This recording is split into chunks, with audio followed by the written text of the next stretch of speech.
Ils ont beau avoir partagé l'affiche de La Folie des Grandeurs en 1971, un film de Gérard Houry librement adapté de la pièce Ruy Blas, Yves Montand et Louis de Funès ne partageaient aucune complicité loin des caméras. Pire encore, l'interprète de Don Salluste détestait le chanteur et ne s'en cachait pas. Mais quoi bien pu provoquer cette aversion? Nos confrères du Parisien Magazine ont trouvé la réponse.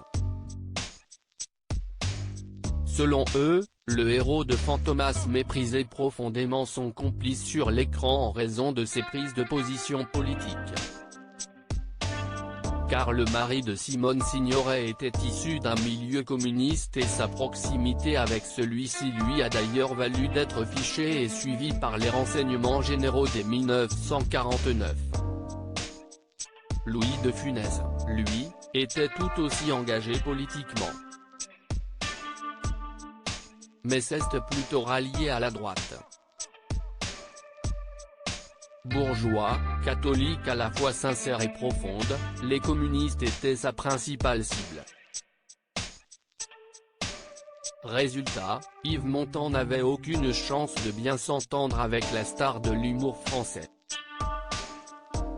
Le tournage de La Folie des Grandeurs a, sans surprise, été rythmé par les tensions entre les deux vedettes du long métrage. S'il s'entendait très bien avec Bourvil, il n'aimait ni Yves Montand ni ses prises de position, a ainsi relaté Patrick de Funès, le fils du principal concerné.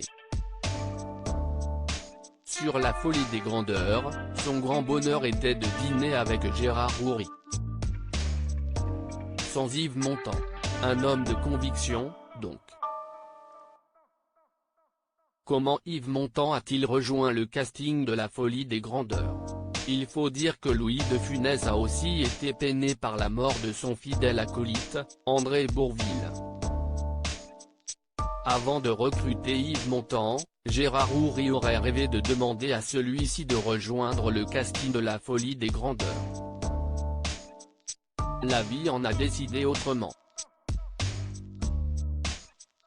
Très vite mon père a su qu'André, Bourvil, était gravement malade et qu'il serait difficile de faire le film, a confié Daniel Thompson, fille de Gérard Houry et scénariste de La Folie des Grandeurs, en 2013 au JDD. Comme toujours dans ces cas-là, nous gardions espoir, d'autant que vis-à-vis de Bourvil, il était inconcevable de penser qu'il n'allait pas aller mieux. André Bourvil est mort à l'âge de 53 ans le 23 septembre 1970, des suites d'un cancer de la moelle osseuse. Son décès a tout remis en question pour Gérard Houry qui perdait aussi un ami. Mais ce fut sans compter sur l'aide de Simone Signoret. Lors d'un cocktail avec le réalisateur, elle lui propose la participation d'Yves Montand et fait renaître le projet de ses cendres.